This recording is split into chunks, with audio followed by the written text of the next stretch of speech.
অবশেষে সব বাধা পেরিয়ে স্বপ্নের মসজিদ নির্মাণ করতে সক্ষম হলেন দক্ষিণ কোরিয়ার জনপ্রিয় ইউটিউবার দাউদ কিম। এই মসজিদ তৈরি করতে গিয়ে নানা ধরনের বাধার মুখে পড়তে হয় তাকে। বিশেষ করে তীব্র বিরোধিতা করেন স্থানীয় বাসিন্দারা।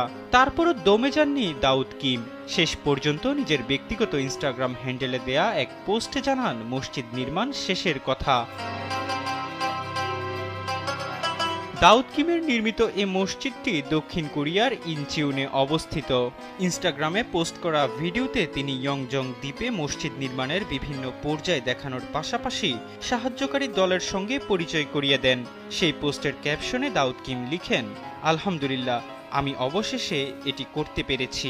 আপনাদের সাহায্যে আমি আল্লাহর একটি ঘর নির্মাণ করতে পেরেছি।